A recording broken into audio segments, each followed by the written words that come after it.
2 weeks after the destruction of Captain Morrison's ships, the Zephyrian fleet approached the inner solar system. Admiral Crixthal expected to find Earth in chaos with panicking humans trying to build desperate defenses. Instead, his sensors detected an organized human fleet moving to intercept them near the red planet Mars. Admiral Lisa Crawford commanded the Human Defense Force from her flagship New Horizon. She was a woman in her 50s with short black hair and intense brown eyes. She had spent 30 years in Earth's space service, mostly protecting mining stations and research facilities from pirates and asteroids. Now she faced the greatest challenge of her career. Crawford's fleet consisted of 47 ships of various sizes. Some were converted cargo vessels with hastily mounted weapons. Others were patrol boats designed to chase smugglers between the planets. A few were research ships that had been equipped with experimental defensive systems. None of them had been built for major combat against a superior enemy. The human ships spread out in a wide formation around Mars and its 2 small moons. Crixthal studied their positions and felt confident about his chances. Even with orbital defense platforms and ground-based weapons, the humans were severely outnumbered. His fleet had lost only a dozen ships during the long journey from Zephyrian. Space. Captain Ryan Walsh commanded one of the smaller human vessels called Defiant Storm. He was a young man with blonde hair and blue eyes who had joined the space service to explore new worlds. Instead, he found himself preparing for a battle that would determine humanity's survival. His ship carried only 12 crew members, but they were all determined to fight. The battle began when the Zephyrian fleet entered the orbital zone around Mars. Admiral Crawford had positioned her ships to use the planet's gravity and magnetic field to their advantage. Human vessels accelerated around Mars using gravitational sling maneuvers that the aliens had never seen before. The first human attack came from an unexpected direction. Several ships had hidden behind Mars's larger moon and emerged at high speed. They fired kinetic weapons that accelerated tungsten rods to incredible velocities. The dense metal projectiles punched through Zephyrian armor like bullets through paper. Crixthal was surprised by the effectiveness of these primitive weapons. His ships had energy shields designed to stop laser beams and plasma bolts. They were not prepared for solid projectiles moving at significant fractions of light speed. Several Zephyrian vessels suffered critical damage before they could adjust their defenses.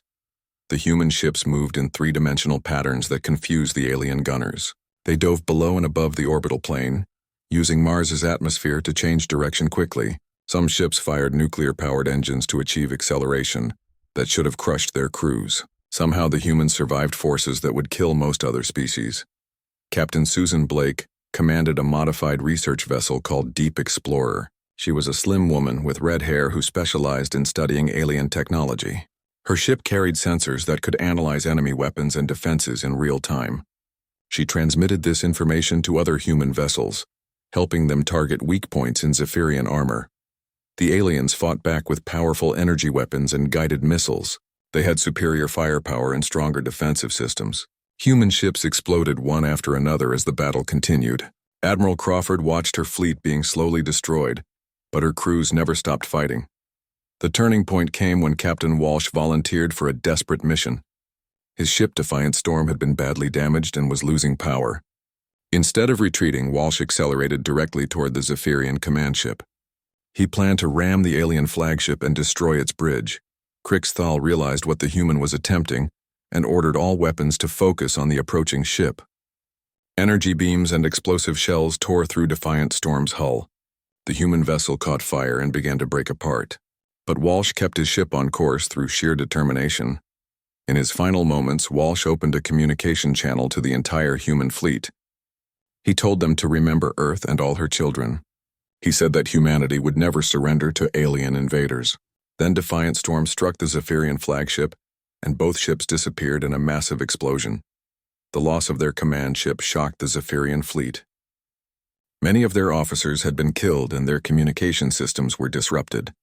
Admiral Crixthal survived because he was in an armored section of the ship, but he was injured and disoriented. It took several minutes for the aliens to reorganize their attack. During this confusion, the remaining human ships pressed their advantage. They concentrated their fire on damaged enemy vessels and used coordinated tactics to overwhelm individual targets. The humans fought with a precision that suggested advanced artificial intelligence. but Zephyrian sensors showed human crews making all the decisions. Admiral Crawford's flagship New Horizon had lost its main engines and was fighting on backup power. Her bridge crew worked frantically to keep their weapons operational. The ship's engineer, Lieutenant Gary Brooks, managed to restore partial power by rerouting energy from life support systems. Crawford knew her people might suffocate, but they needed weapons more than air. The battle continued for 8 brutal hours. Human ships used every trick they could think of. Some vessels pretended to be destroyed and then fired on aliens who came too close. Others launched small fighter craft that attacked from multiple directions simultaneously. A few ships even used their cargo holds as improvised weapons, launching containers full of metal debris at high velocity. As the fight progressed, both fleets took heavy casualties. The humans lost 22 ships and over 8,000 crew members. The Zephyrians lost more than half their vessels and tens of thousands of warriors. Many alien ships were damaged beyond repair and barely able to move. Finally, Admiral Crixthal made the decision that would haunt him forever. He ordered his surviving ships to retreat from the solar system. The humans had fought with such ferocity and skill that continuing the battle would result in total destruction of his fleet. He needed to return home and request reinforcements. The remaining human ships watched as the alien fleet limped away toward deep space. Admiral Crawford stood on her damaged bridge and surveyed the battlefield. Debris from destroyed vessels floated silently among the stars. The space around Mars was littered with wreckage from both sides. Back on Earth, President Helen Baker met with Admiral Crawford via secure communication. Crawford reported the tactical situation and casualty figures. She explained that the Zephyrians would certainly return with more ships and better preparation. The element of surprise was gone, and humanity had revealed many of their capabilities. President Baker listened carefully to Crawford's assessment. She thanked the Admiral for her service and the sacrifice of her crews. Then she made a decision that would change everything. She told Crawford that it was time to contact the real military forces. Crawford looked confused by this statement. She had assumed that her Space Defense Force was humanity's primary military organization. President Baker smiled grimly and explained that Crawford's people were actually Earth's Exploration and Colonial Protection Service. They were essentially a coast guard for the solar system's mining operations and research stations. The president activated a communication system that Crawford had never seen before. She spoke a simple phrase that was broadcast to locations throughout Earth and its colonies. The message was Authorization Broken Arrow Prime. Within hours, humanity's true military would begin to mobilize. In bars and retirement homes across Earth, former soldiers heard the announcement and looked at each other with knowing expressions. They had been waiting for this moment for decades. The real war was about to begin, and this time humanity would not hold back. Admiral Crixthal's retreat had bought Earth some time, but it had also ensured that the next battle would be far more dangerous. The aliens would return with overwhelming force, expecting to face the same small fleet they had barely defeated. They had no idea what was really waiting for them. 6 months had passed since Admiral Crixthal's retreat from the Sol system. During that time, news of the dangerous humans had spread throughout the galaxy. 5 major alien civilizations decided to join forces, with the Zephyrians to eliminate the human threat before it could grow stronger. The combined alien armada was the largest military force assembled in galactic history. Over 3,000 warships from 6 different species converged on Earth's solar system. The Vrex contributed their heavily armored dreadnoughts. The Helix brought fast attack cruisers with advanced cloaking technology. The Nexari added ships equipped with planet-killing weapons. Admiral Crixthal now commanded this vast fleet from a new flagship twice the size of his previous vessel. His injuries from the last battle had healed, but left permanent scars across his scaled face. He was determined to crush humanity completely this time. There would be no mercy and no survivors. The alien fleet expected to find Earth desperately preparing massive defenses. Long-range sensors should have detected huge shipyards working frantically to build new vessels. They anticipated finding orbital fortresses and weapon platforms surrounding every human world. Instead, they discovered something that made no sense. Earth's defensive fleet appeared to be exactly the same size as before. Sensors detected perhaps 60 human ships, including some new additions and repairs to vessels damaged in the previous battle. Admiral Crawford was still in command, flying the same flag from her rebuilt flagship New Horizon. It seemed impossible that the humans had not expanded their military forces. On Luna Station, Colonel Ben Parker sat in Murphy's bar drinking beer and watching news broadcasts about the approaching alien fleet. He was a man in his 60s with gray hair and weathered hands scarred from decades of combat. Next to him sat Major Kate Williams, a woman with short brown hair and sharp green eyes who had served as his second-in-command for many years. Both officers wore civilian clothes and appeared to be retired veterans enjoying their golden years. They had been coming to this bar for 15 years, ever since leaving active military service. Other patrons knew them as former Space Marines who told interesting stories about fighting pirates in the outer colonies. Ben took another drink and shook his head at the news reports. The civilian broadcasters were estimating that Earth's chances of survival were less than 10%. Military analysts explained that the alien fleet was simply too large for humanity's small defensive force to defeat. Some experts recommended immediate surrender to minimize casualties. Kate laughed at these predictions and ordered another round of drinks. She reminded Ben about their old commanding officer General Martinez, who used to say that civilians never understood how real military operations worked. They always assumed that bigger automatically meant better in space combat. The conversation was interrupted by an announcement that echoed through every bar, restaurant, and public building on Luna Station. The voice belonged to President Baker herself, speaking directly to current and former military personnel. All members of the Terran Military Command were ordered to report to designated rally points immediately. Ben and Kate looked at each other with expressions of surprise and excitement. It had been many years since they heard the old authorization codes. Broken Arrow Prime meant that Earth faced an existential threat, requiring full military mobilization. Every active soldier, reservist, and veteran was being called back to service. The two former officers finished their drinks and left the bar. Outside, they could see other people responding to the same announcement. Men and women of various ages were walking purposefully toward transportation hubs. Some were young and obviously still in active service. Others were clearly veterans who had not worn uniforms for decades.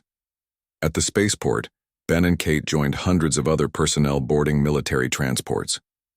The ships were sleek vessels painted in dark colors that seemed to absorb light rather than reflect it.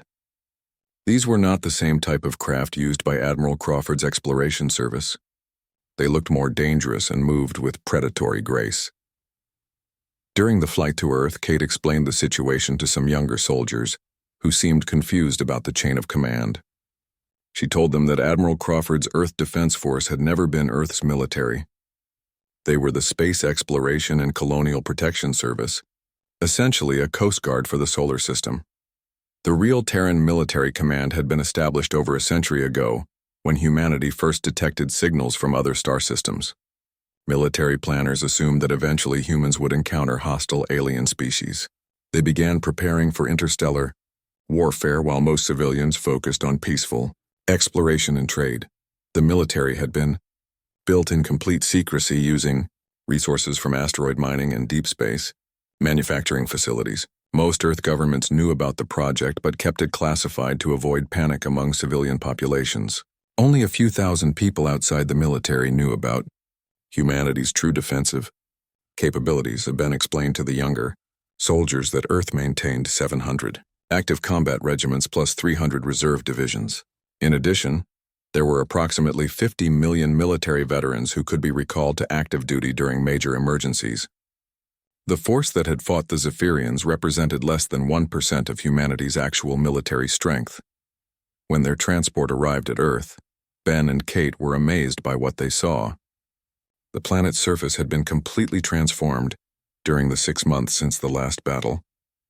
Cities had retracted underground and been replaced by camouflaged weapon installations. Hills and forests concealed defensive systems that could target ships in orbit. Every asteroid in the belt had been converted into a military base or weapon platform. Jupiter's moons revealed massive shipyards and training facilities that had been hidden for decades. Even the small research stations, scattered throughout the solar system, were actually disguised military outposts with serious defensive capabilities. The transport landed at a facility that Ben and Kate had never seen before. It was built inside a mountain and extended deep underground through multiple levels. Thousands of military personnel moved through corridors with practiced efficiency. The base looked like it had been operational for many years. Colonel Parker reported to General Robert Stone, a man he had served under during the colonial wars 20 years earlier. Stone was now in his 70s, but still looked capable of personal combat. He commanded the first Terran battle fleet from a headquarters buried 3 kilometers beneath Earth's surface. General Stone briefed his officers about the current situation. The alien fleet would reach Earth within 48 hours. Intelligence reports indicated that they expected to fight the same small force they had encountered before. The aliens had no idea that they were walking into a trap that had been prepared for over a century. The Terran Military Command had 800 warships ready for immediate deployment. Each vessel was larger and more advanced than anything the aliens had encountered. They were equipped with experimental weapons that could bend space-time and defensive systems that could withstand planet killing. Attacks Major Williams was assigned to command a squadron of fighters equipped with quantum drives that allowed them to phase in and out of normal space. These craft could appear behind enemy vessels, fire their weapons, and disappear before the aliens could respond. They represented technology that was decades ahead of anything used by galactic civilizations. The briefing continued with detailed tactical plans for the coming battle. Earth's strategy was not simply to defeat the alien fleet, but to demonstrate humanity's true military capabilities so decisively that other species would think twice before attacking. The message needed to be clear and unmistakable. As the meeting concluded, General Stone reminded his officers that they were fighting for more than just Earth. Humanity had established colonies in 47 star systems, each with its own defensive forces. The Terran Military Command represented only Earth's contribution to humanity's total military strength. Ben Parker left the briefing feeling excited for the first time in years. He had joined the military as a young man hoping to explore the galaxy and meet alien species. Instead, he had spent his career fighting pirates and criminals in remote star systems. Now he finally had the chance to defend humanity against a real existential threat. The alien fleet was approaching Earth expecting to face a desperate last stand by a primitive species. Instead, they would encounter a military machine that had been preparing for exactly this scenario since before most of them were born. The real war was about to begin. The alien armada reached the edge of Earth's solar system exactly 48 hours after General Stone's briefing. Admiral Kriksthal commanded the massive fleet from his new flagship, a vessel so large it carried its own escort of smaller warships. Behind him stretched over 3,000 alien vessels representing 6 different galactic civilizations united in their desire to eliminate the human threat. The combined fleet moved toward the inner planets. Their sensors detected the same small group of human ships that had fought them 6 months earlier. Admiral Crawford's Earth Defense Force appeared to be waiting near Mars with perhaps 60 vessels total. The aliens were puzzled but not concerned about such modest opposition. What the alien fleet did not detect were the 800 ships of the first Terran battle fleet positioned throughout the solar system. These vessels used advanced stealth technology that made them invisible to conventional sensors. They had been built in secret shipyards hidden behind gas giant moons and inside hollow asteroids. General Stone commanded the real human fleet from his flagship Indomitable Will, a dreadnought so massive it had been constructed in sections scattered across the asteroid belt. The ship was over 10 kilometers long and carried enough firepower to level entire planets. Its armor was made from materials that did not exist in nature and had to be created in zero-gravity foundries. Commander Sandra Mitchell led the 5th Ranger Battalion aboard specialized assault vessels designed for boarding enemy ships. Her soldiers were genetically enhanced warriors wearing powered armor that made them individually capable of defeating entire alien combat squads. They had trained for years in simulated battles against every known hostile species. Lieutenant Colonel Troy Adams commanded the orbital bombardment platform Hammer of Earth, a weapon system that could crack continents with precisely targeted strikes. The platform was disguised as a small moon, but actually contained gravitational manipulation devices that could reshape matter at the atomic level. Captain Rachel Stone, the general's daughter, led a squadron of experimental fighters equipped with quantum drives.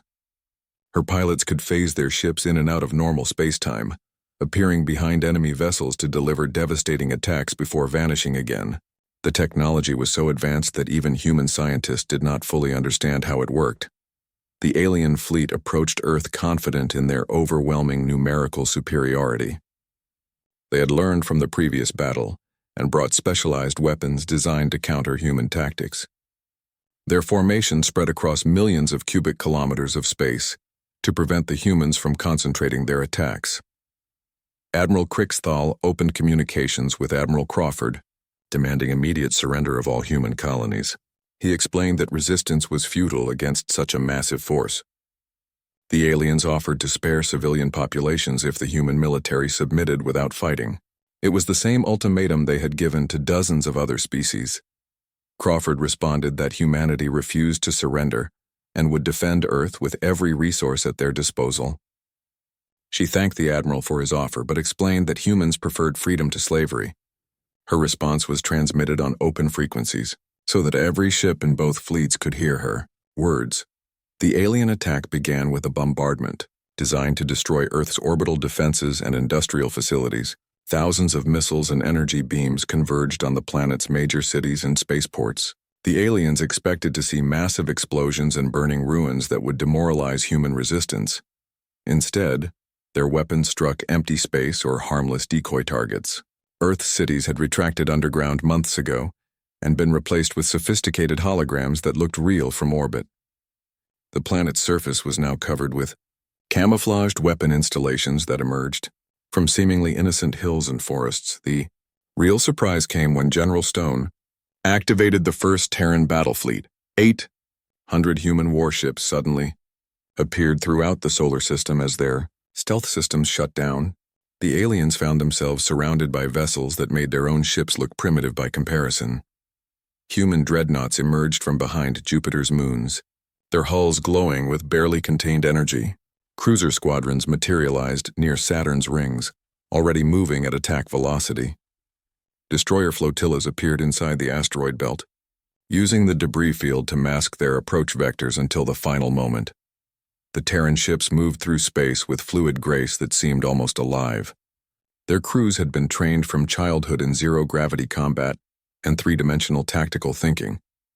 These were not converted civilian vessels like Crawford's exploration ships, but purpose-built instruments of war designed by humanity's finest military engineers. Admiral Crixthal realized immediately that his fleet had been lured into a carefully prepared trap.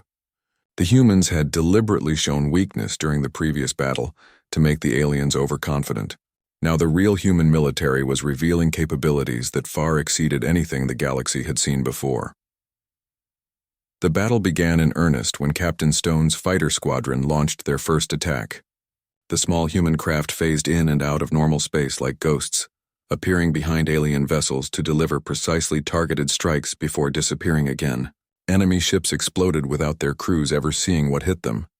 Human capital ships engaged the alien fleet with weapons that bent space-time itself. Gravitational beams crushed enemy vessels into dense balls of metal.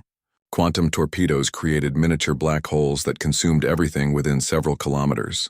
Energy weapons fired coherent streams of exotic matter that passed through alien shields like they were not there. The aliens fought back desperately, but their technology seemed crude compared to human systems. Zephyrian energy beams scattered harmlessly off human defensive fields. Frex armor-piercing shells bounced off hull materials that absorbed kinetic energy and converted it into power. For the ship's weapons, Commander Mitchell's Rangers launched boarding actions against the largest alien vessels. Their assault craft punched through enemy hulls like bullets through paper. Inside the alien ships, human soldiers moved through corridors with deadly efficiency. Their enhanced reflexes and adaptive camouflage made them nearly invisible to enemy sensors. The Rangers fought with cold, professional skill that terrified their opponents. They had studied alien anatomy and knew exactly where to strike for maximum effect. Individual human soldiers eliminated entire squads of enemy warriors before disappearing into the ship's ventilation systems to strike again elsewhere. Lieutenant Colonel Adams used the Hammer of Earth to demonstrate humanity's planet-killing capabilities. The orbital platform targeted an uninhabited asteroid and fired a single shot that turned several billion tons of rock into an expanding cloud of superheated plasma. The display was meant to show the aliens what would happen to their homeworlds if the war continued. Throughout the solar system, human forces revealed defensive installations that had been hidden for decades. Weapon platforms emerged from seemingly barren moons. Asteroid bases opened fire with cannons that could destroy ships from millions of kilometers away. Even small research stations revealed themselves to be heavily armed military outposts. The alien fleet found itself caught in a crossfire from multiple directions simultaneously. Human ships attacked from above and below the orbital plane, while ground-based weapons fired from planetary surfaces. The three-dimensional nature of the battle overwhelmed alien tactical systems designed for conventional space combat. Admiral Krixthal watched his mighty armada being systematically destroyed by forces he had not known existed. Human ships moved through his formations like predators hunting prey. Every alien vessel that tried to retreat found itself cut off by human squadrons that seemed to anticipate their movements. The battle lasted only 47 minutes from start to finish. When it was over, 2/3 of the alien fleet had been completely destroyed. Most of the surviving vessels were too damaged to fight effectively. The mighty armada that had been assembled to crush humanity now looked like scattered debris floating helplessly in space. General Stone opened communications with the surviving alien commanders. He offered them a choice between immediate surrender and complete annihilation. He explained that the battle they had just witnessed represented only a small fraction of humanity's true military capabilities. Earth's colonies and 47 other star systems each maintained their own defensive forces. The aliens surrendered unconditionally, finally understanding that they had never been fighting Earth's military at all. What they thought was humanity's desperate last stand had actually been a carefully orchestrated demonstration designed to show the galaxy what would happen to anyone who threatened human civilians as alien. Prisoners were transferred to human custody. Admiral Krixthal asked General Stone a question that would haunt him for the rest of his life. Were the ships they had fought in the first battle really humanity's weakest forces? Stone considered the question carefully before answering that those had been some of Earth's best explorers and diplomats, never intended for frontline combat. The surrender of the alien armada marked the beginning of a new era in galactic politics. Within hours of the battle's end, emergency sessions were called in the governing councils of every major civilization. News of humanity's decisive victory spread throughout known space faster than light itself, carried by quantum communication networks that connected distant star systems. General Stone accepted the alien surrender aboard his flagship Indomitable Will. The massive human vessel's main hangar was large enough to accommodate diplomatic shuttles from all 6 enemy species. As alien delegates walked through the ship's corridors, they passed viewing ports that showed the true extent of humanity's military forces. Ship after ship stretched beyond the horizon, with more arriving through quantum gates from distant human colonies. The aliens realized they were seeing only a fraction of Earth's total fleet. Intelligence reports from their homeworlds confirmed that similar forces were stationed in dozens of other star systems throughout human space. Admiral Krixthal, now a prisoner of war, was brought before General Stone in the human flagship's main conference room. The Zephyrian commander had been stripped of his decorative armor and wore simple prison clothes. His scales were dull and his red eyes had lost their aggressive gleam. Stone sat behind a simple metal desk, dressed in a standard military uniform without ornate decorations. Behind him stood Colonel Parker and Major Williams, both wearing combat gear that showed signs of recent battle. The contrast between human simplicity and alien arrogance was striking. The defeated admiral asked the question that had been troubling him since his capture. He wanted to know how many soldiers Earth actually maintained.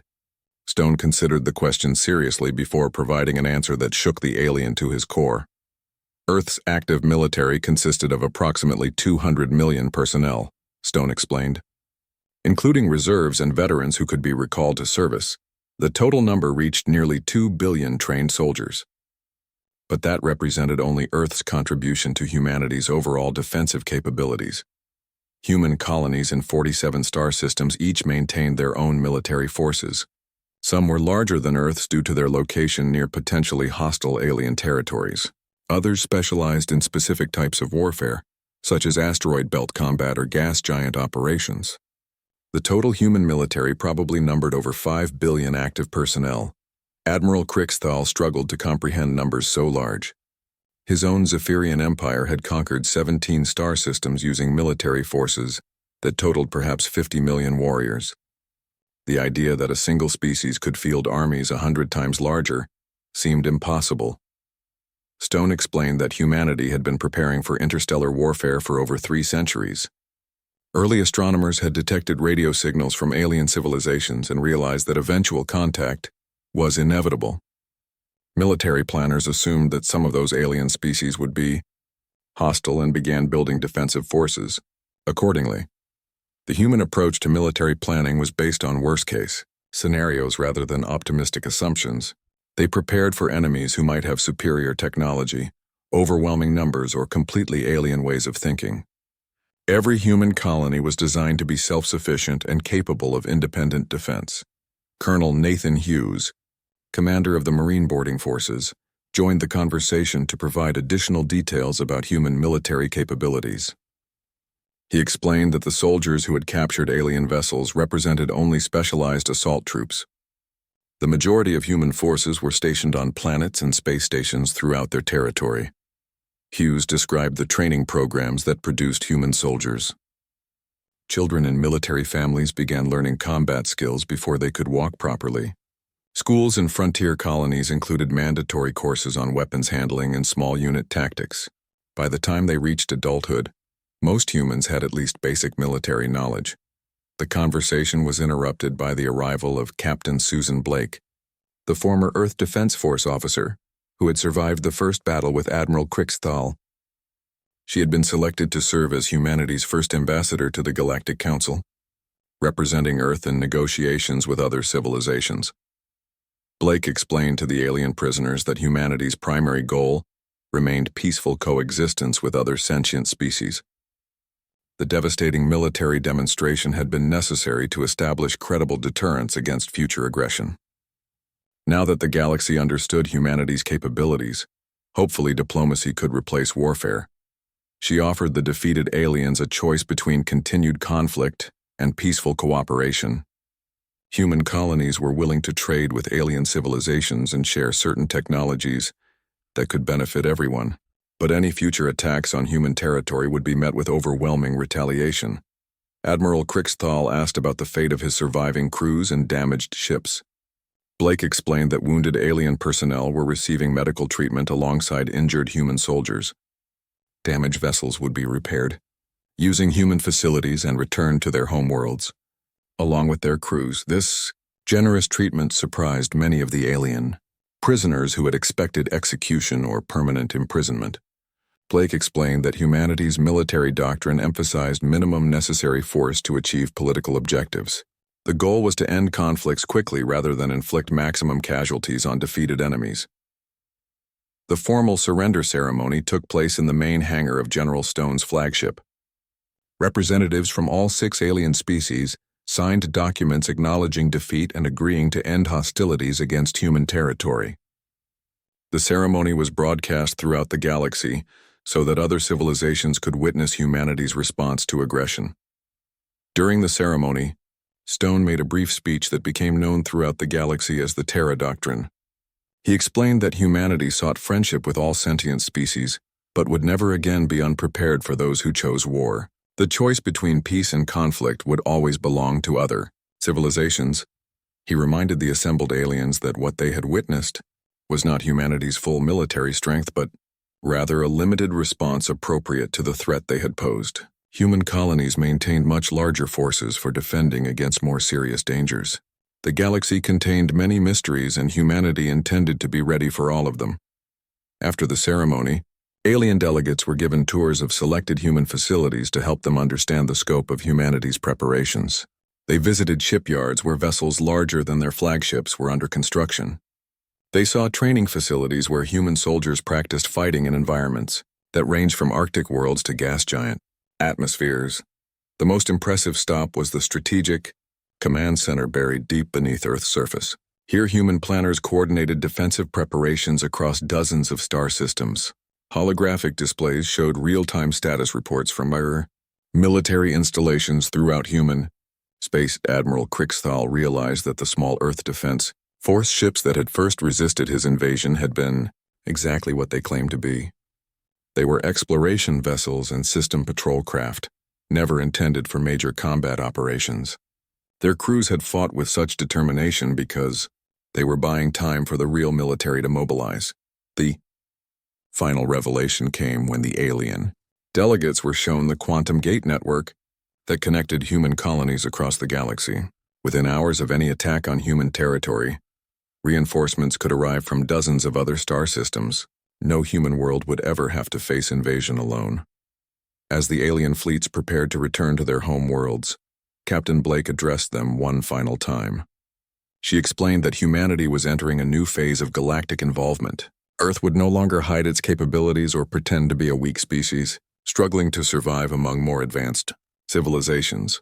Human ambassadors would soon arrive at the major alien capitals to establish formal diplomatic relations. Trade agreements and technology sharing arrangements would be negotiated between species that chose cooperation over conflict.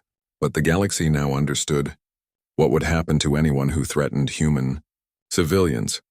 The defeated alien fleets departed the Sol system carrying a message that would reshape galactic politics for generations to come.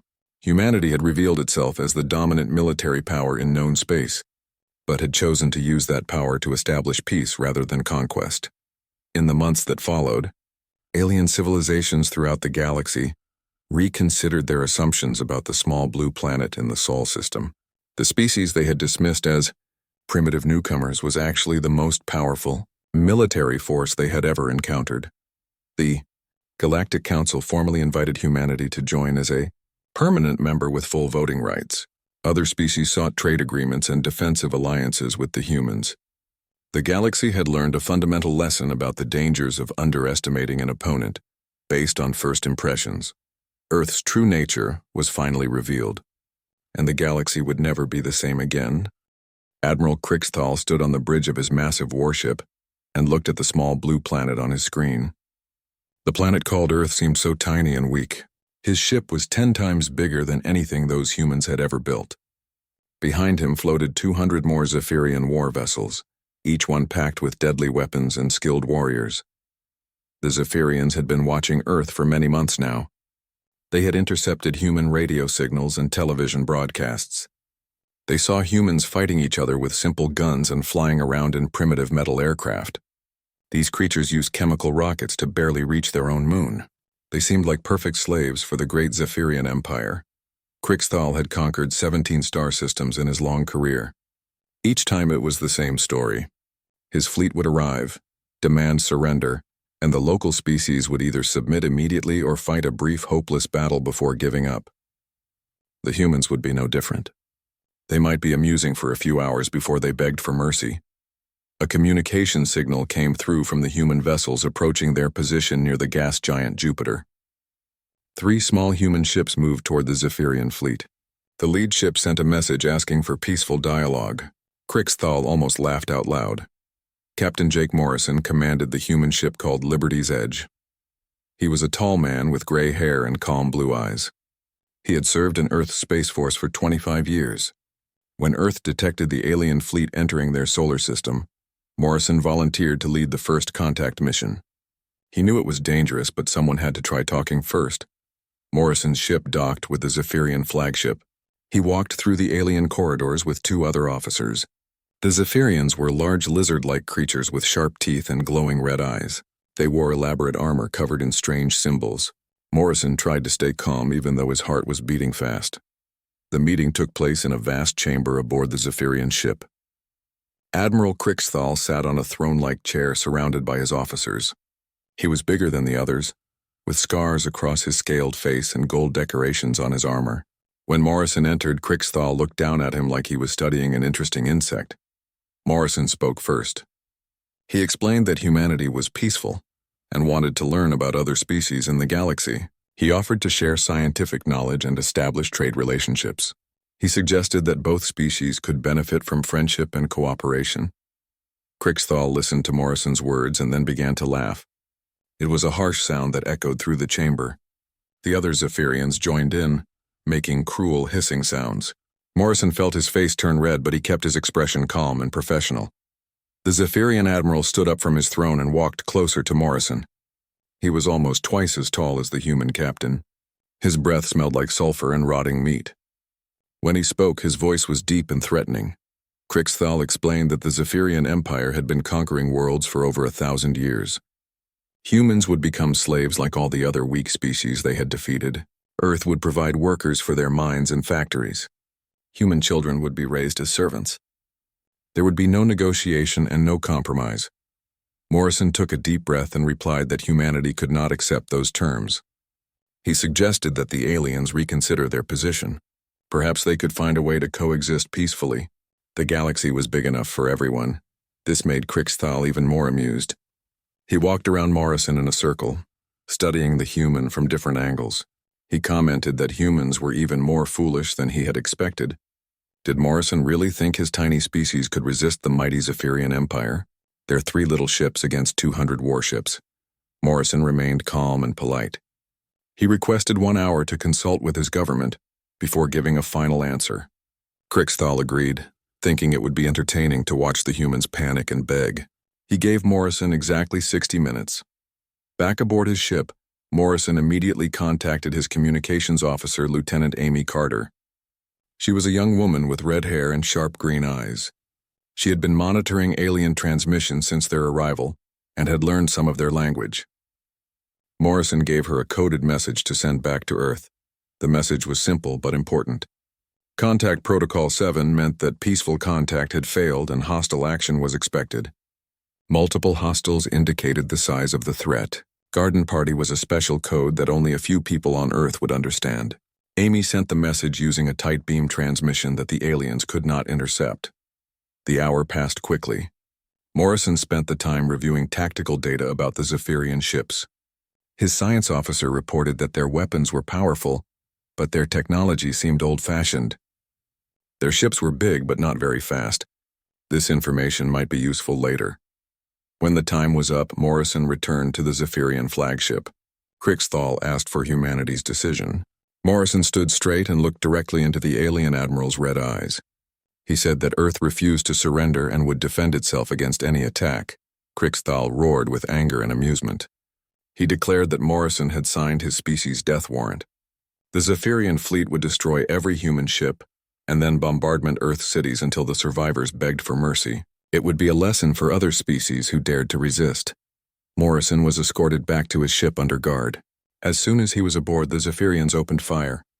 The 3 human vessels were completely outgunned. Liberty's Edge shook violently as alien weapons struck its hull. Sparks flew from control panels and the lights flickered. Morrison ordered his ships to fight back even though he knew they could not win. The human vessels moved quickly and used clever tactics. They managed to damage several Zephyrian ships before their own defenses failed. One by one, Morrison's escort ships were destroyed. Liberty's Edge was the last human ship still fighting. Its engines were failing and its weapons were almost out of power. Morrison sat in his captain's chair as enemy fire tore through his vessel. He opened a final communication channel back to Earth. His last message was short and simple. He told Earth Command that they had tried diplomacy but the aliens wanted only war. He said that humanity should prepare for the worst. Then the Liberty's Edge exploded in a ball of fire and metal. Admiral Krixthal watched the destruction with satisfaction. The humans had fought better than expected, but the result was never in doubt. Now his fleet would travel to Earth and finish the job. He ordered his ships to move toward the inner solar system at maximum speed.